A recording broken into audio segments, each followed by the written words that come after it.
Paz do Senhor, igreja, amém? Abra sua Bíblia no livro do profeta Isaías. Isaías, capítulo de número 53, a partir do verso de número 1. Enquanto vocês procuram, quero externar a Deus a minha gratidão por mais esse privilégio de poder estar na casa do Senhor e poder adorá-lo. Agradeço a Deus pela vida do nosso pastor presidente, pela confiabilidade e pela credibilidade, mais uma vez, e ao pastor Cristóvão, nosso chefe. Deus abençoe, tá? Obrigado, tá, pela oportunidade. Os irmãos encontraram o texto sagrado, digam amém. Livro do profeta Isaías, capítulo de número 53, nós vamos ler a partir do verso de número 1. O texto sagrado diz assim: quem deu crédito à nossa pregação e a quem se manifestou o braço do Senhor, porque foi subindo como renovo perante ele, e como raiz de uma terra seca, não tinha parecer, nem formosura. E olhando nós para ele, nenhuma beleza víamos, para que o desejássemos. Era desprezado, e o mais indigno entre os homens, homem de dores, e experimentado nos trabalhos, e como um de quem os homens escondiam o rosto. Era desprezado, e não fizemos dele caso algum. Verdadeiramente ele tomou sobre si as nossas enfermidades, e as nossas dores levou sobre si. E nós o reputamos por aflito, ferido de Deus e oprimido. O verso-chave é o verso de número 5. Mas ele foi ferido pelas nossas transgressões e moído pelas nossas iniquidades. O castigo que nos traz a paz estava sobre ele, e pelas suas pisaduras fomos sarados. Amém? Quero frisar a última parte do versículo de número 1, e pelas suas pisaduras fomos sarados. Algumas tradições diz, e pelas suas chagas fomos sarados. Quero colocar um tema nessa mensagem, e o tema dessa mensagem que eu quero colocar para melhor compreendermos o que Deus quer falar conosco, são chagas que curam. Você pode repetir após mim, por favor? Chagas que curam. Amém. O livro do profeta Isaías, capítulo de número 53, está nos dizendo um dos textos mais lindos que particularmente eu acho das Escrituras Sagradas. É um texto que está falando a respeito do Messias, do nosso Senhor Jesus Cristo. O livro do profeta Isaías, ele é considerado o livro do profeta messiânico.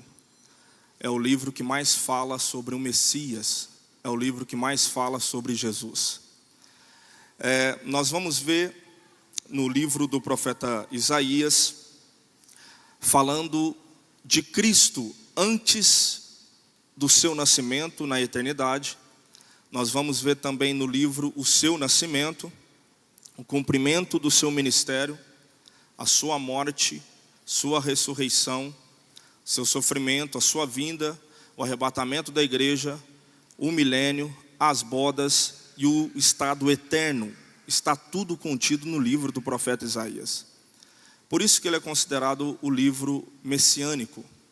Martim Lutero, um dos pais da igreja, ele vai falar de uma forma metafórica que o livro do profeta Isaías, se a gente torcesse ele sairia sangue, porque é o livro que mais fala de Jesus. Pois bem, aqui ele está profetizando, está entregando uma profecia. E aí ele vai começar, se você não fechou a sua Bíblia aí, por favor acompanhe comigo. Ele vai começar no capítulo 53, a partir do verso de número 1, dizendo assim: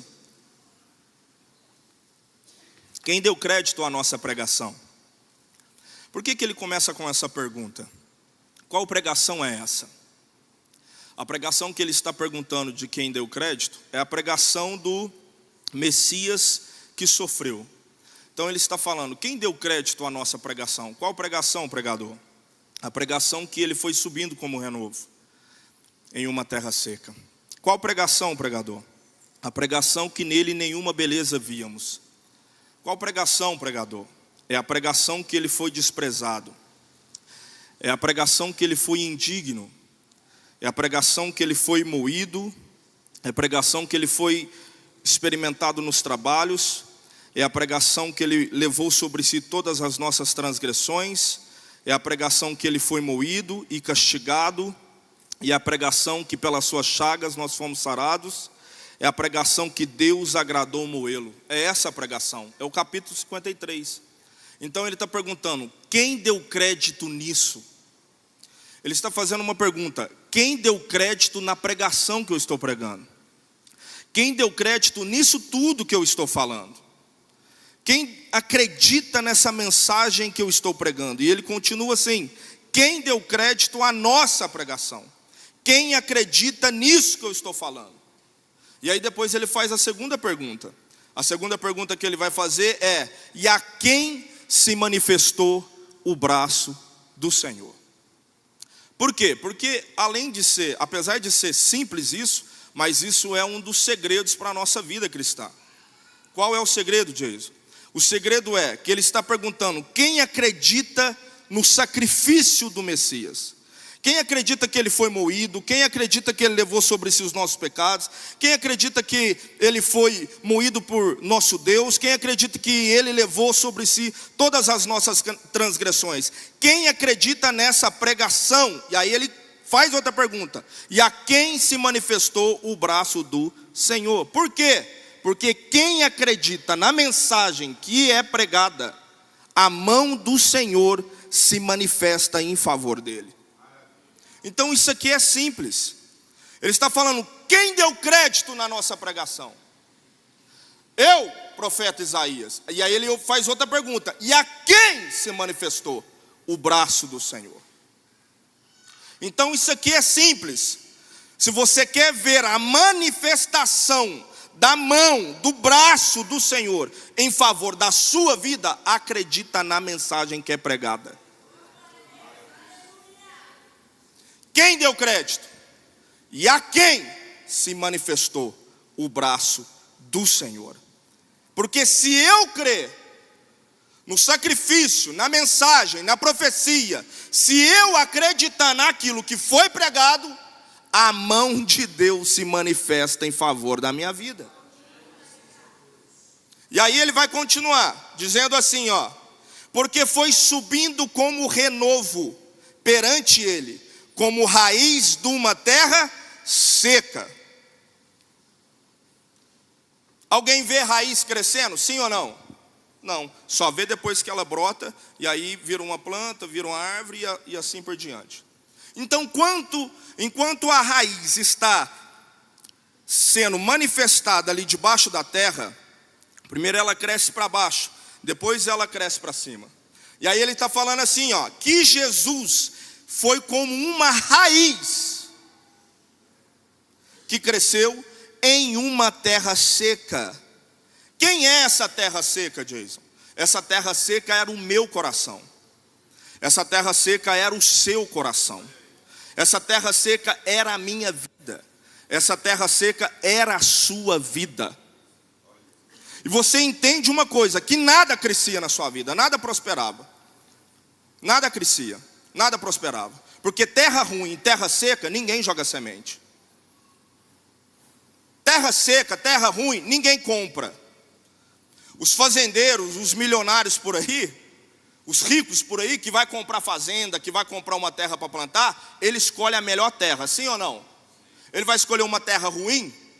Fala, eu quero uma terra ruim para comprar. Ninguém procura terra ruim para comprar. Todo mundo procura terra boa. Só que o nosso Cristo é diferente. Ele não procura as terras boas.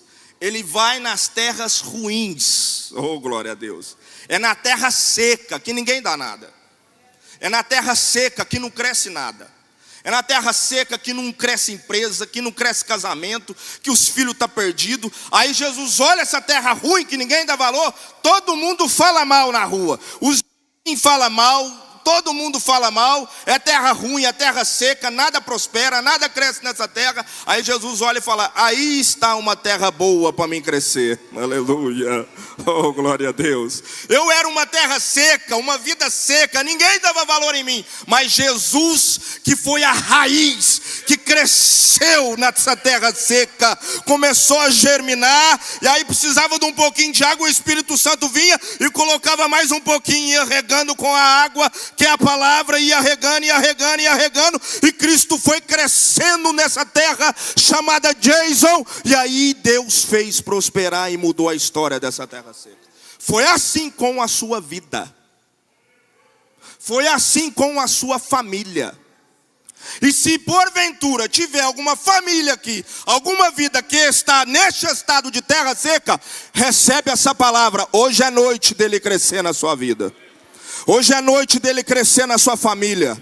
Hoje é noite dele crescer no seu casamento. Hoje é noite dele crescer nos seus filhos. Hoje é noite dele mudar essa história. Ninguém te dá valor, ninguém dá nada para você. Você é terra seca, mas tem um Deus que te dá valor. E não te comprou com ouro e com prata não. O apóstolo Pedro vai falar: ele te comprou com sangue do Cordeiro, o sangue imaculado. Ele te pagou com sangue. Ele te comprou com sangue. E aí o profeta está falando isso. E aí o verso 5 vai dizer assim, ó, vamos pular para o verso 5. Mas ele foi ferido pelas nossas transgressões, moído pelas nossas iniquidades. O castigo que nos traz a paz estava sobre ele, e pelas suas pisaduras fomos sarados. Aqui tem 3 elementos: ferido, moído e chagas, ou pisaduras. São os 3 elementos mais transformadores. São os 3 elementos mais poderosos que produzem curas.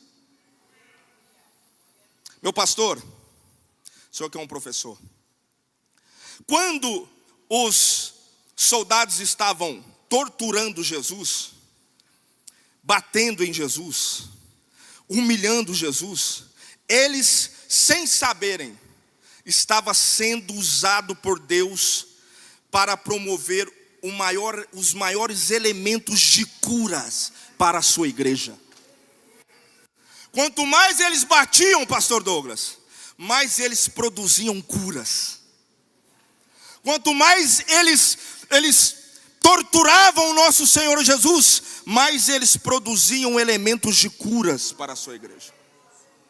Porque o texto vai dizer assim, ó, que pelas suas chagas, pelos seus sofrimentos, pelas suas feridas, nós fomos curados.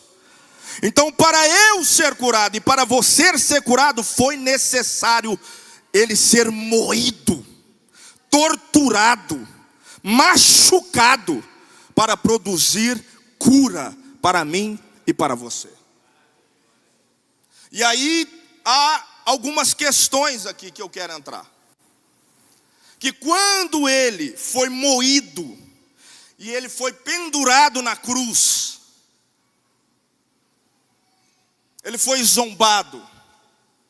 E enquanto ele estava na cruz, ali ele se entrega, dizendo: Pai, está consumado. Em tuas mãos entrego o meu espírito. Então, na hora que ele se entrega para a morte, e ali literalmente ele morre na cruz, foi necessário o nosso Senhor Jesus, preste atenção, ele pegar o seu sangue e derramar diante do tabernáculo eterno que tem na eternidade.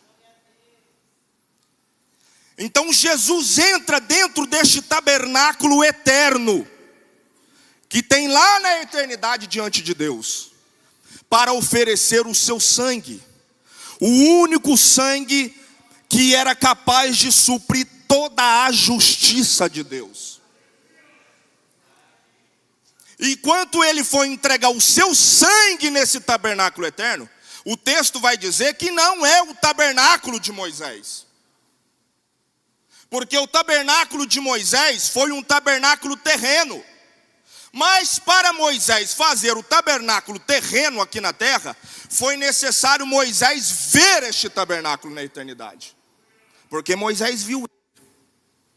Deus mostrou, pastor, este tabernáculo eterno para Moisés.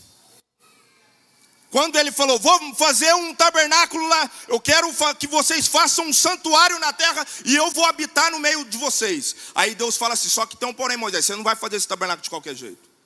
Vem aqui que eu vou te mostrar como que eu quero. Vamos ver isso? Vamos ver? Abra aí a sua Bíblia, em Êxodo. Êxodo, capítulo de número 25.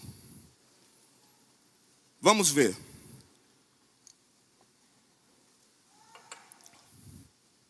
Êxodo capítulo 25, versículo de número 8. Olha o que o texto vai dizer. E me farão um santuário, e habitarei no meio deles. Olha o que Deus vai falar no verso 9. Conforme tudo o que eu te mostrar para modelo do tabernáculo e para modelo de todos os seus vasos, assim mesmo o fareis. Então Moisés não ouviu, William. Deus falou assim, Moisés, você vai fazer um tabernáculo assim de largura, assim de comprimento. Não. Deus mostrou para Moisés. Eu vou te mostrar como que eu quero. E aí ele mostrou esse tabernáculo eterno que tem lá na eternidade. E aí Moisés viu. Agora imagina Moisés tendo essa visão. Eu nem sabia que tinha tabernáculo aqui. E aí Moisés vai olhando tudo e Deus fala assim, ó, faz conforme tudo. E Deus fala, tudo conforme você está vendo. Não muda nada. Deixa igualzinho, tá aqui. Oh, glória a Deus. Aí você começa a entender quando Jesus falou assim, ó, tudo que é ligado no céu é ligado na terra. Então o que Deus está falando? Eu quero um culto, como acontece aqui na eternidade, eu quero que vocês façam um culto igualzinho lá embaixo. E o mesmo ambiente que tem aqui, eu quero que vocês façam uma cópia lá embaixo. E cultuam a mim. Desta forma eu desço no meio de vocês e habito junto com vocês. E aí Deus vai falar para Moisés. Moisés, faz tudo conforme você olhar. E é neste tabernáculo que quando Jesus morre na cruz, ele vai entrar para entregar o seu sangue lá. Vamos ver isso de novo na Bíblia? Abra aí a sua Bíblia. Hebreus, capítulo de número 9. Vamos lá. Glória a Deus. Abra aí Hebreus capítulo. Primeiro vamos ver o capítulo 8. Hebreus capítulo 8. Verso 5. Olha o que diz. Olha o que diz. Aí o escritor aos Hebreus vai escrever. Eu amo a carta aos Hebreus. Aí o escritor aos Hebreus vai escrever e fala assim, ó. Capítulo 8, verso 5. Olha o versículo 2, que coisa linda. Olha o versículo 2, 8:2. Ministro do santuário e do verdadeiro tabernáculo, o qual fundou e não um homem. Já começa aí. Aí o verso 5, ó. Os quais servem de exemplar e sombra das coisas celestiais, como Moisés divinamente foi avisado, estando já para acabar o tabernáculo, porque foi dito, olha, faze tudo conforme o modelo que no monte se te mostrou. Meu Deus, ele viu ou não viu, meu pastor? Ele viu esse tabernáculo eterno. E na hora que ele estava terminando, Deus falou assim: Moisés, fala Senhor, presta atenção, hein, porque você está acabando o tabernáculo e eu quero que você faça tudo igual você viu. Aí, pastor Douglas, quando Jesus morre, a alma de Jesus sobe e ele vai entrar dentro desse tabernáculo para entregar o seu sangue. Fala assim, ó, por quê? Fala, pastor, fala assim, ó, por quê? Por quê? Porque Jesus é o sumo sacerdote mais supremo. Se o sumo sacerdote fazia isso na terra, Jesus tinha que fazer. Então, quando o sumo sacerdote aqui na terra entrava dentro do santuário para aspergir o sangue, Jesus, o maior, segundo a ordem de Melquisedeque, entra no maior e mais perfeito tabernáculo para entregar o seu sangue para ser validado os nossos pecados e perdoados. Você está entendendo isso? Espera que o negócio vai ainda. Aí olha o capítulo 9 de Hebreus. Capítulo 9 de Hebreus, versículo de número 11. Olha o que diz. Aí Jesus vai entrar dentro deste tabernáculo. E o verso 11 vai dizer assim, ó: mas vindo Cristo, o sumo sacerdote dos bens futuros, por um maior e mais perfeito tabernáculo, não feito por mãos, isto é, não desta criação. Oh, glória a Deus. Aleluia. Dá um glória a Deus aí, irmão. Pode dar um glória a Deus? Olha o verso 12. Nem por sangue de bodes, nem por sangue de bezerros, mas por seu próprio sangue, entrou uma vez no santuário, havendo efetuado uma eterna redenção. Oh, glória a Deus, aleluia. Então o que Cristo está fazendo é simples. Quando Jesus foi ser batizado por João Batista, ele falou assim, ó: eis aí, aleluia, o Cordeiro de Deus que tira o pecado do mundo. Oh, glória a Deus, aleluia. Então ele é um sumo sacerdote maior. Eu não tenho nada com Arão, eu não tenho nada com levita, aleluia. Eles não sacrificaram nada por mim. Eu tenho um Jesus que se entregou em seu sangue, entrou no tabernáculo eterno e derramou o seu sangue em favor da minha vida. E derramou o seu sangue em favor da sua vida. E aí, por que ele fez isso? Simples, simples. Porque ninguém tinha a presença de Deus antigamente. Era raro, era esporadicamente a presença do Espírito Santo. A presença do Espírito vinha e saía, possuía e saía. Jason, pequei, o que eu faço? Vai matar animal, vai matar bezerro, vai matar cordeiro, sacrifica e pede a Deus, para Deus encobrir o seu pecado com sangue de bode, com sangue de cordeiro. Porque sangue de animal não perdoa pecado, ele só encobre. Por isso que Jesus, ele se entregou por nós. Porque ele não quer encobrir os nossos pecados. Ele quer tirar o nosso pecado. Ele não quer encobrir o seu pecado. Ele quer tirar o pecado que você praticou. Ele quer te perdoar. Ele quer te restaurar. Então a gente tem que dar valor nisso. Porque você está achando que foi fácil ele fazer isso? Um Deus deixar tudo, se entregar, se fazer homem, morrer na cruz. Depois que ele morrer na cruz, pega a sua alma e vai diante do tabernáculo de novo, asperge o seu sangue de novo e fala: Pai, está quitado, Pai, está consumado. E aí ele senta à direita de Deus Pai e começa a interceder por mim e começa a interceder por você. O apóstolo João vai falar: filhinhos, não pequeis, mas se pecardes, tendes um advogado no céu, que intercede por mim e que intercede por você. Então olha o que ele fez.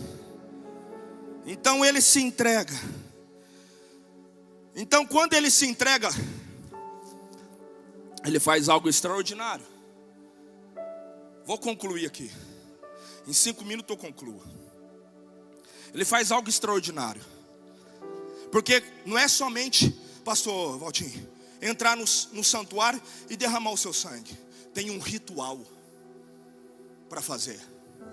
Qual é esse ritual?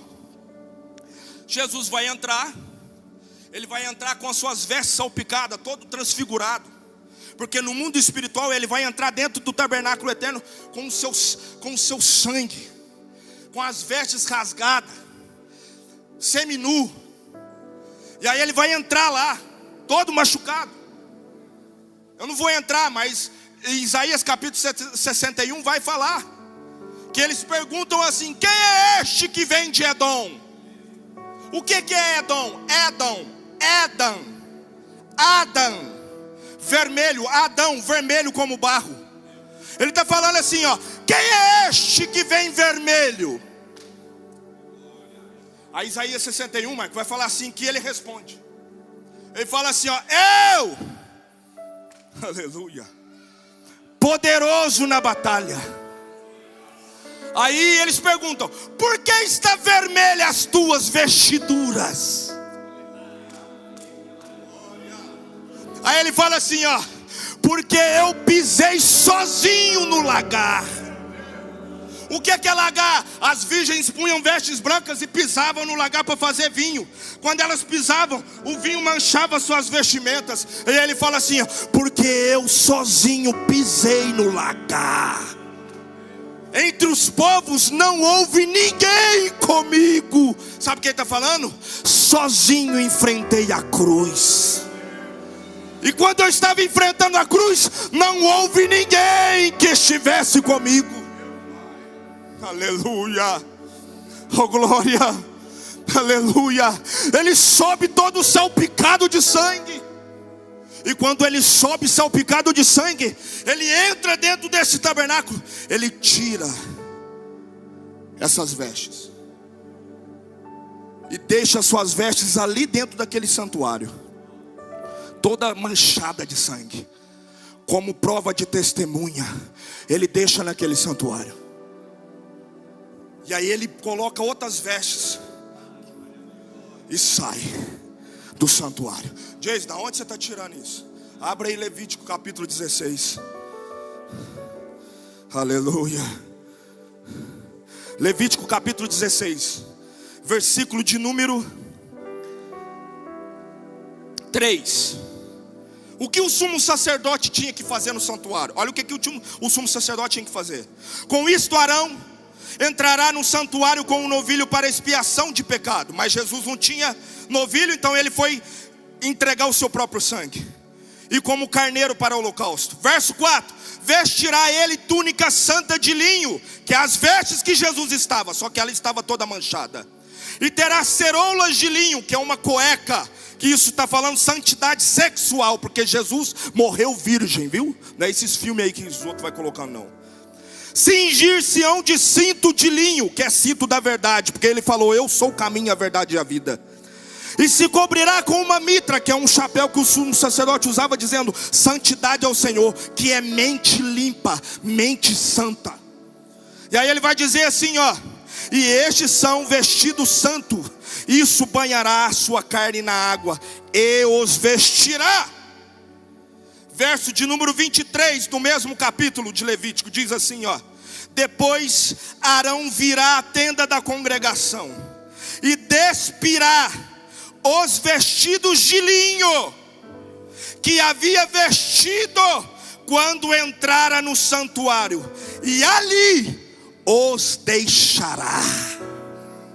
Então, do mesmo jeito que o sumo sacerdote entrou o Arão entrava no lugar santíssimo, ele tirava suas vestes e deixava no mesmo lugar, e colocava outras vestes limpas, e saía diante da congregação de Israel. Jesus fez do mesmo jeito, porque ele é o sumo sacerdote maior, ele é o mais perfeito. Ele não entrou por tabernáculo humano, ele entrou no eterno. Ele entra, presta atenção, ele entra com as suas vestes todas salpicadas, asperge o seu sangue no lugar santíssimo. O Pai recebe, ele tira essas vestes salpicadas, deixa ali naquele lugar, coloca outras vestes e sai diante dos anjos. Para que ele fez isso? Simples. Vou te falar por que ele fez isso. Hebreus, volta para Hebreus que eu estou concluindo. Eu devo ter 1 minuto só, que já acabou. Hebreus capítulo 9. Olha o que vai dizer. Cadê Hebreus, meu Deus? Hebreus capítulo 9. Por que ele fez isso, Jason? Capítulo 10, melhor. Hebreus capítulo 10, verso 19.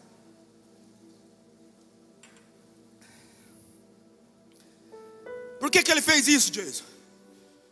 Para que você entendesse que quando você ora, presta atenção aqui, que quando você ora, não tem lugar, porque o Pai procura os verdadeiros adoradores que adoram o Pai em espírito e em verdade. Não tem lugar, não é na igreja, não é em casa, não é no monte, é onde você está.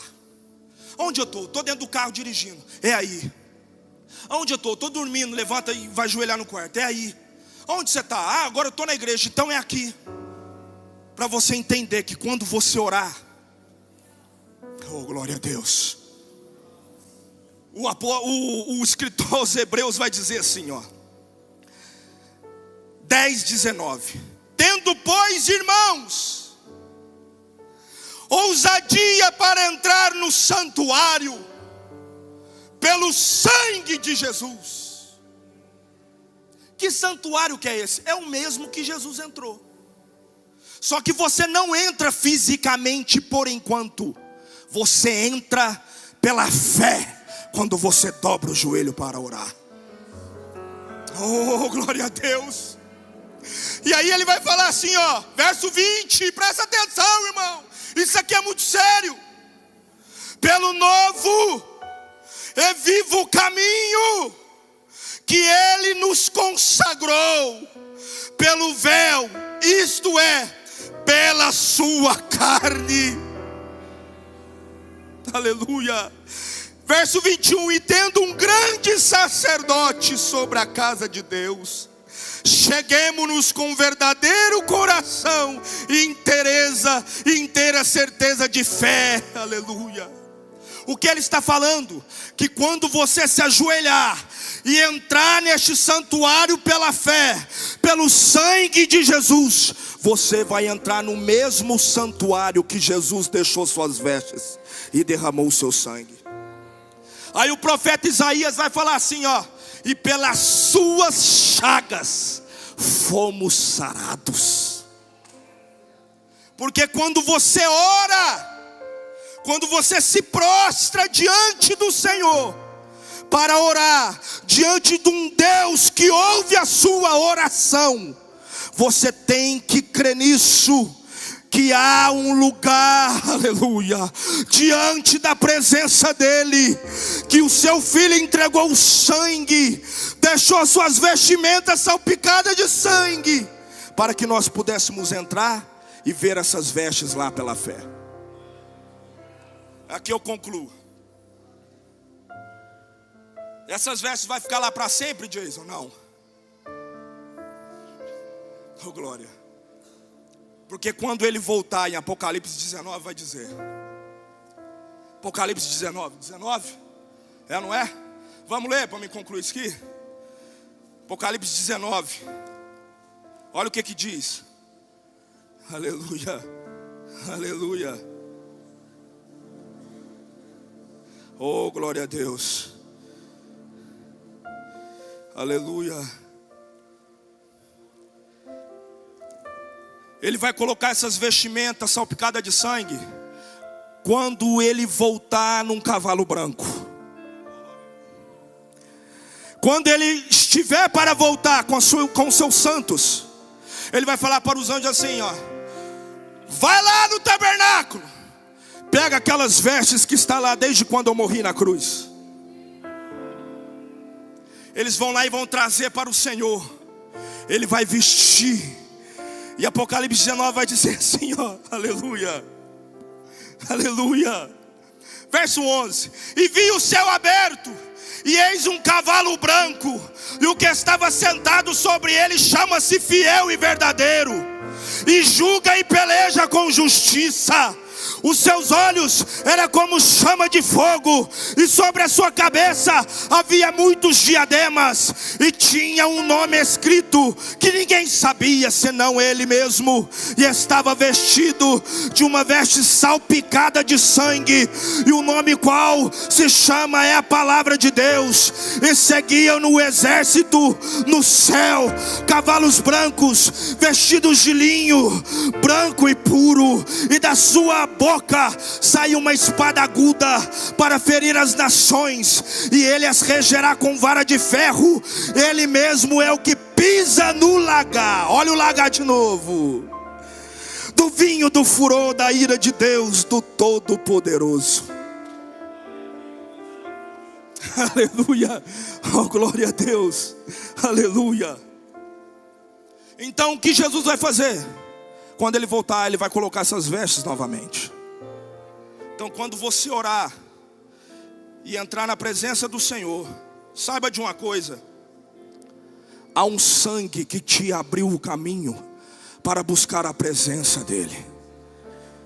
Então é somente você orar. Diz, está difícil, ore.